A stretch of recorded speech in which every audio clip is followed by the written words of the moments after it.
Hi மக்களே, மலரிக்கல்லெல்லாம் முடிச்சுட்டு அன்றைக்கி ஒரு ஸ்பெஷலான ப்ளேஸ்க்கு போகணுன்னு சொல்லியிருந்தோம் இல்லையா. அது வேறு எங்கேயும் இல்லை, குருவாயூர் கோயில் தான். ஸோ ட்ரெயின் ஏறி ஸ்ட்ரெயிட்டாக குருவாயூர் போயிட்டோம். நைட் ஆகிடுச்சு நாங்கள் வரவே. டார்மெண்ட்ரி வந்து கவர்மெண்ட் ரன் பண்ணுதாங்க. ஸோ டார்மெண்ட்ரி போய் எங்கள் பேக் எல்லாமே, லக்கேஜ் எல்லாமே, டோக்கன்லாம் போட்டுட்டு அங்கேயே வந்து ரெஸ்ட் ரூம்லாம் இருக்குது, ட்ரெஸ்ஸிங் ரூம்ஸும் இருக்குது. ஸோ ட்ரெஸ்லாம் 2 பேரும் பண்ணி உடனே கோயிலுக்கு கிளம்பிட்டோம். ஏன்னா நைட் 9:30 மணி வரைக்கும் கோயில் திறந்துருக்கோம். குருவார் கோயில் மட்டும் இல்லை, கேரளாவில் நிறைய கோயிலில் வெறும் வேஷ்டி சட்டை, சாரீ, ஹாஃப் சாரீஸ் இந்த மாதிரி ட்ரெடிஷ்னல் அட்டையர் மட்டும்தான் அலோவ் பண்ணுறாங்க. இல்லைனா வெளியே போய் பர்ச்சேஸ் பண்ணி சேஞ்ச் பண்ணிவிட்டு வாங்கன்னு சொல்லி அனுப்பிடுவாங்க. செம்ம கூட்டம்ங்க. நைட்டு வந்தாலும் சரி, பகல் வந்தாலும் சரி. காலையில் தரிசனத்துக்கு நைட்லேருந்து அங்கேயே படுத்துலாம் கிடக்குறாங்க. 24 மணி நேரமும் லைன் நின்றுட்டே இருக்கும். ஒரு 2 to 3 hours நீங்கள் லைனில் நின்று போகிற மாதிரி தான் இருக்கும். போகிறதுக்கு முன்னாடி உங்களுடைய மொபைல் ஃபோன்ஸ் எல்லாத்தையும் அங்கே இருக்க லாக்கரில் வந்து வச்சுட்டு க்யூவில் நிற்க ஆரம்பிச்சிட்டோம். நைட்டுன்றனால ஓரளவுக்கு சீக்கிரம் போயிட்டோம். காலையிலலாம் நீங்கள் போனீங்கன்னா ரொம்ப க்ரௌட் இருக்கும். ஸோ நைட் ஈவினிங் ப்ரிஃபர் பண்ணுங்கள். ஏன்னா மூடுற டைமுன்றனால அவ்வளோ கூட்டம் வராது. ஸோ நாங்கள் சாமி தரிசனம்லாம் சூப்பராகவே பார்த்தோம். உள்ள குருவாயூர் கோயிலுக்குள்ளேயே 4 யானைங்க நிற்கும்.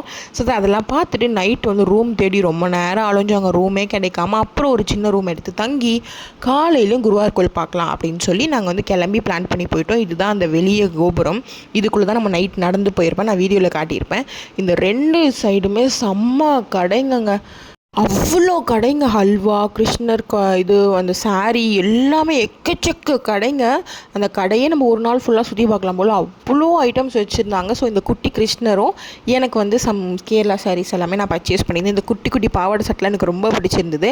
அதே மாதிரி இங்கே வந்து டெய்லியுமே யாராவது ஒருத்தவங்க அரங்கேற்றம் பண்ணிகிட்டே இருப்பாங்க. அண்ட் தென் ஸ்ட்ரெயிட்டாக நான் சாமி பார்க்க வந்து பெரிய கியூ இருந்தனால ஸ்ட்ரெயிட்டாக பிரசாதம் வாங்கலாம் வீட்டுக்கலாம் அப்படின்னு சொல்லி பாயசத்துக்கு வந்து டோக்கன் வாங்கிட்டேன். அன்னப்பிரதனமும் பால் பாயசம் ரெண்டுமே வந்து 100 ரூபா தான். 3 வாங்கிட்டு அதில் தப்பு என்ன பண்ணிட்டேன்னா, இந்த பால் பாயசம் வந்து கெட்டு போயிடுமா பாலில் செஞ்சனால. அப்புறம் வேறு வழியே இல்லாமல் நாங்கள் 2 பேரும் ஒரு டப்பா ஃபுல்லாக முக்கி குடிச்சிட்டு இன்னொன்று அங்கே வந்து டொனேஷன் பாக்ஸ் இருக்கும், அங்கே வச்சிட்டோம்.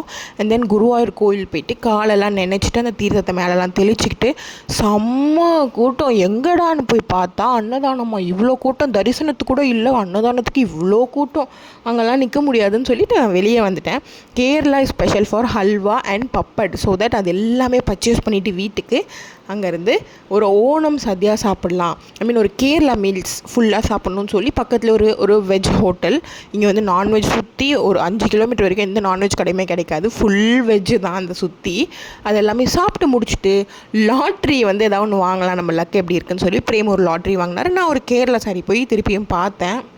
எல்லாமே முடிச்சதுக்கப்புறம் ஊருக்கு கிளம்பலான்னு சொல்லி பஸ் ஸ்டாண்ட் போனால் எங்கள் ஊருக்கு பஸ்ஸே இல்லை. ஸோ நான் ஓலா கேப் பிடிச்சி வந்துட்டேன்.